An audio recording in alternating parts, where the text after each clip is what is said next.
세나 60S 출시 헬로키티 커브 공개 바니니 바이크 주차장 완공.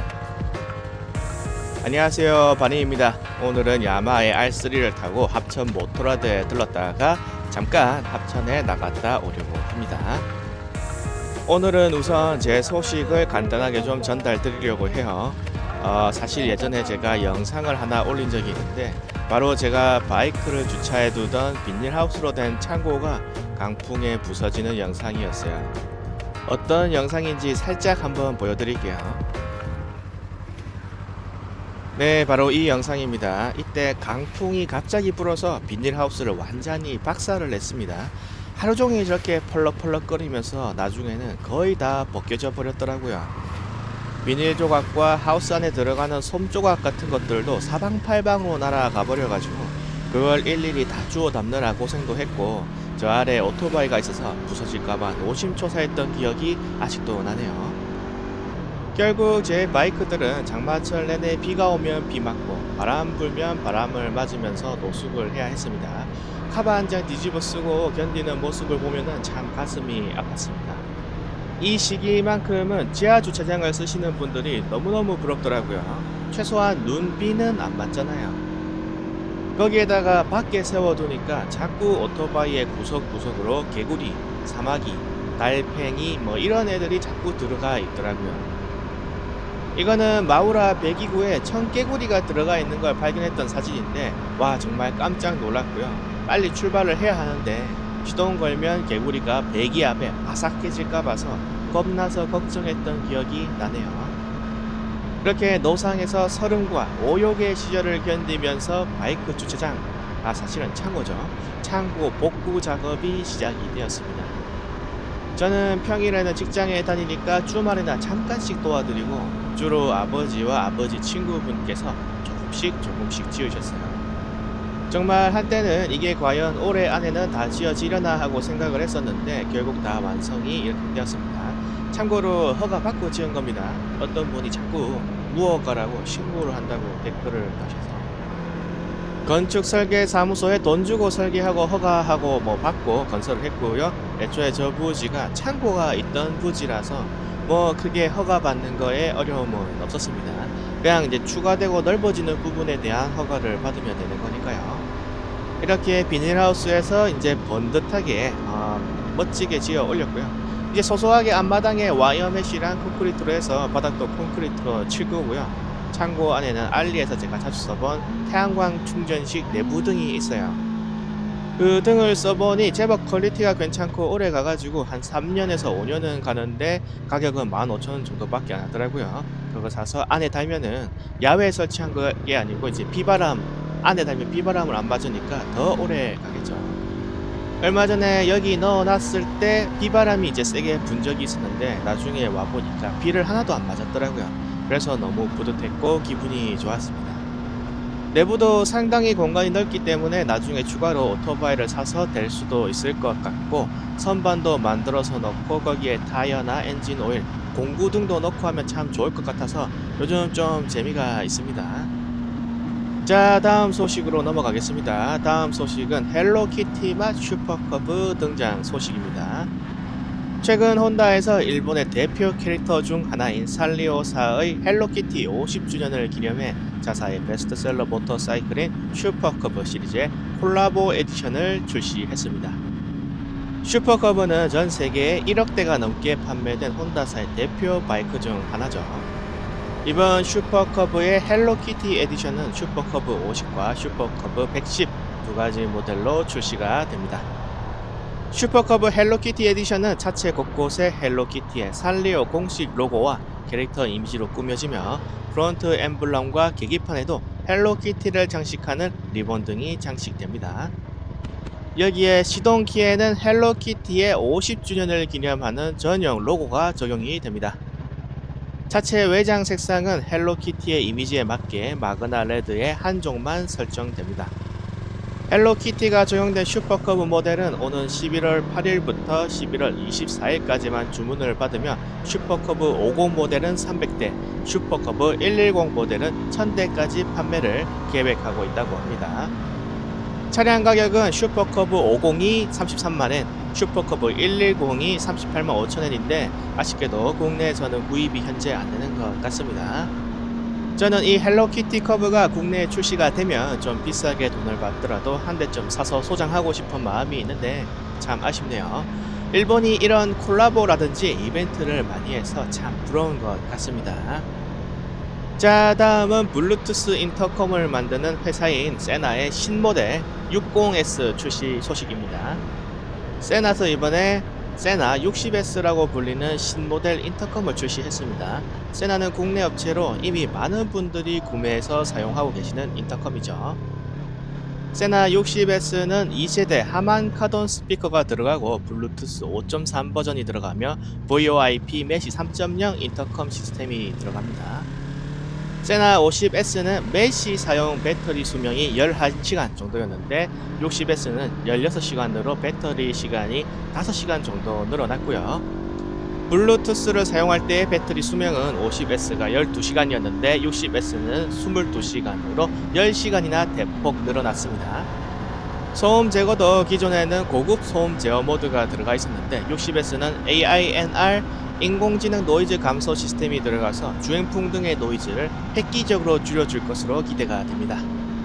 또한 FM 라디오, 오디오 멀티태스킹, 오디오 이퀄라이저, 플래시 등이 들어가고요. 다이나믹 모션 LED가 장착이 되어서 디자인도 이미지에서 보시다시피 향상이 되었습니다. 저 LED 컬러는 핸드폰에서 세나 앱을 설치하고 앱에서 색상 등을 조절하는 게 가능하다고 하네요.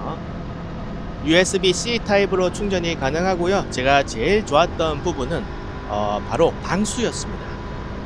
50S도 방수가 되긴 했는데 생활 방수 수준이어서 약간 마음이 놓이지 않았다면 60S부터는 IPX7 수준의 방수를 지원하기 때문에 이제 비가 와도 안심하고 라이딩을 즐길 수 있게 되었어요. 기존에도 세나가 가격이 저렴한 제품은 아니었는데 이제 와서 방수가 제대로 지원이 된다니 이 부분은 진작에 좀 세나 측에서 신경을 써야 했던 게 아닐까 하는 생각이 듭니다. 저도 세나 스파이더를 사용하고 있는데 비만 오면 허겁지겁 방수 카바를 씌우느라 매번 오토바이를 갓길을 세워야 해서 불편함이 이만저만이 아니었거든요. 한 번은 귀찮아서 그냥 비를 맞았더니 한동안은 전원이 계속 혼자서 꺼졌다가 켜졌다가를 반복하는 증세가 발생이 되어서 아이고 이거 다음부터는 세나를 사지 말자 라는 생각도 할 정도였는데 그래도 성능만큼은 세나가 좋아서 계속 써왔는데 이번에 방수도 지원이 된다고 하니까 참 다행입니다. 그리고 AINR 인공지능 노이즈 감소가 적용이 되었는데 이게 어느 정도냐면 헬멧을 쓰고 주행 중에 대화를 나누어도 마치 도서관에서 마이크로 대화하는 것처럼 주행풍이 하나도 없이 상대에게 들리는 수준입니다. 스피커도 하만 카돈 2세대 스피커가 들어가는데 싸구려 인터컴을 쓰다가 제가 세나 스파이더로 바꿨을 때도 정말 엄청 큰 차이를 느꼈거든요. 제가 이전에는 모토 A1이라는 제품도 썼었고 알리발 블루투스도 쓰고 세나 파리나라는 제품도 썼는데 그때는 소리가 커서 뭐 들리기는 하는데 무슨 말을 하는지 정확하게 발음을 듣기가 힘들었어요. 그래서 단체 라이딩 도중에 누가 뭐라고 이야기를 해도 제가 자꾸 혼자서 뭐라고요?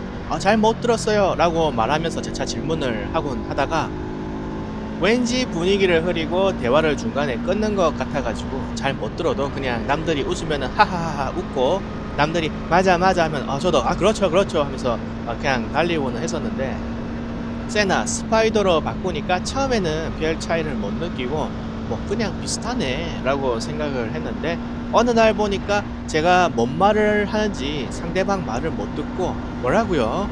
이렇게 말하는 빈도가 확 줄어들었더라고요.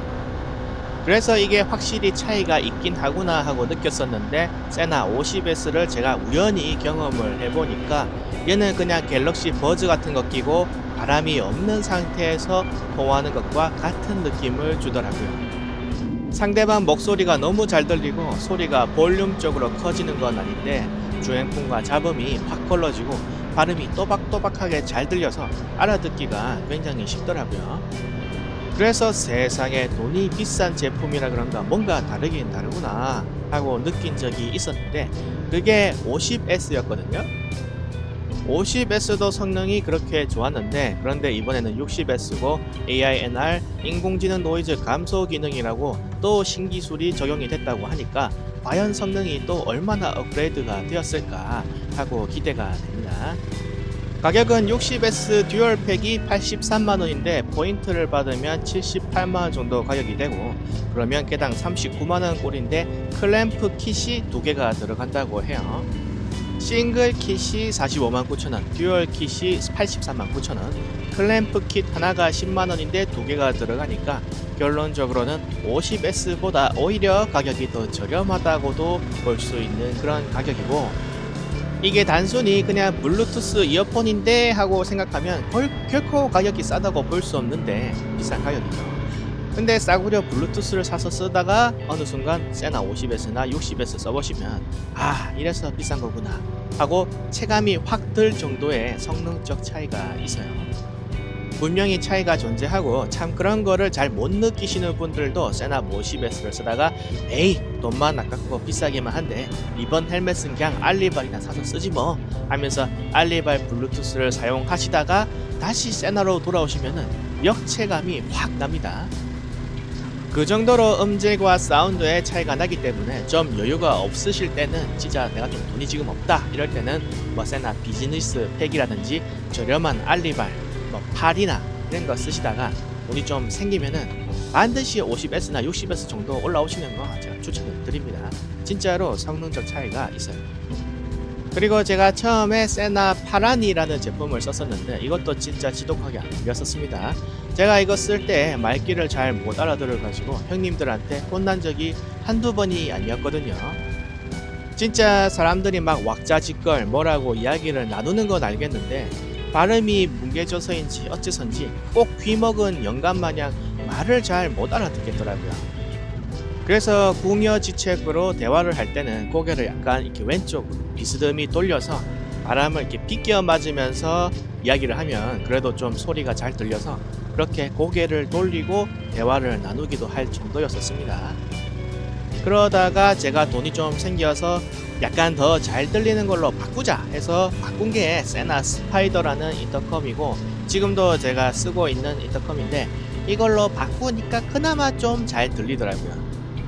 이걸로 바꾸니까 이제야 좀 대화를 할 만하다 라는 상태가 되었고, 제 생각에는 남들과 이야기를 할 상황이 많으신 분들, 뭐 텐덤을 하고 다니는 일이 많은 분들, 이런 분들은 최소한 세나 스파이더 정도는 끼셔야 본인도 스트레스를 안 받고 듣는 사람들도 잘 들린다라고 생각을 할 겁니다. 꼭 세나가 아니어도 됩니다. 카르도, 팩톡, 엣지든 ASMAX든 앱코든 모토 A1이든 뭘 써도 되는데 제발 마이크에서 지지지지직 하고 저주파 소음 나는 싸구려 제품만은 사용하지 말아주세요. 예전에 한 번은 처음 뵙는 커뮤니티 분들과 6명이서 바리를 모처럼 나갔는데 인터컴에서 계속 중화요리점에서 그 화로에 볶음밥 웍질할 때 난 듯한 이 냄비 긁는 소리가 절거덕 나는 거예요. 그래서 누구냐고 자수해서 광명 찾자고 해도 다들 자기 아니라고 20분 가까이 막 고통을 받으면서 누구인지 찾다가 다들 그냥 인터컴 끄고 말 한마디 안 하고 몇 시간을 달린 적이 있는데, 그런 좀 후진 제품 통화할 때 수시로 막 저주파 삐 소리 나는 이런 제품은 사용을 좀 자제해 주시면 안 될까 하고 생각을 해봅니다. 지금 생각해보면 그때 법인이셨던 분도 아마 첫 모임이었고 한데 자기 인터컴에서 그런 소리가 나니까 쪽팔려서 자수를 못 하셨던 것 같은데, 지금 와서 밝히자면 사실 그거 누군지 다 알고 있었습니다. 자, 아무튼 뭐 지난 일이고, 자 이게 저도 처음에 이런 제품을 살 때는 내가 뭐 바이크 같이 탈 사람도 없고 인터컴 쓸 일이 있겠어? 하면서 스파이더를 샀는데 시간이 지나고 아는 사람이 이래저래 하나 둘 생기고 하다 보니까 은근히 1년에 뭐 3-4번 많게는 뭐 5번 6번 정도는 같이 탈 일이 생기게 되더라고요. 그럴 때 본인 스스로가 스트레스를 받지 않고 쾌적하게 대화를 나누기 위해서라도 좀 좋은 블루투스 인터컴 제품을 사용해보는 건 어떨까 하고 생각을 한번 해봅니다. 뭐 여유가 되면 사고 안 되면 싼 거 쓰고 그런 거긴 해요. 그리고 제가 한 가지 팁을 드리자면 블루투스 인터컴이 만약에 없다, 아직 안 샀다면 갤럭시 버즈 같은 거 있죠. 그런 거를 양쪽 귀에 꽂고 그리고 헬멧을 쓴 뒤에 전화 통화를 걸어서 통화를 하면서 이렇게 가면 블루투스 인터컴처럼 대화를 나누면서 라이딩을 즐길 수가 있어요. 놀라운 점이 또 뭐냐면 갤럭시 버즈나 프로 이런 제품 중에서 노이즈 캔슬링이 있는 제품들 중 뭐 좀 상위 기종들은 사람 보이스를 잘 캐치해서 수음을 해주고 또 주행풍도 노이즈 캔슬링으로 걸러줘서 은근히 들리기도 잘 들리고 말도 잘 나가더라고요. 진짜 실제로 급해서 그렇게 몇 번 써봤는데 써보니까 엔간한 싸구려 블루투스보다는 이쪽이 더 낫더라고요. 이게 귀에 양쪽 귀에 꼽아서 바깥 소음이 안 들리는 상태에서 듣는 거라서 그런지 오히려 더 잘 들리는 느낌이랄까요. 단지 이제 귓구멍이 좀 작은 분들은 이렇게 쓰시면 작은 귓구멍에 버즈가 들어간 채로 그 위에 헬멧이 압박을 해서 헬멧 때문에 귀가 너무 아프다고 하시던데 한번 해보시고 괜찮으신 분들은 이런 식으로 활용해 보시는 것도 좋은 하나의 방법일 것 같습니다. 자, 오늘 영상은 여기서 마치도록 하겠습니다. 마지막까지 봐주셔서 감사하고요. 다음 영상에서 또 찾아뵙도록 하겠습니다. 항상 건강하시고요. 사고 조심하시고 알람 무복 드세요. 도로 위에서 뵙겠습니다. 영상 끝.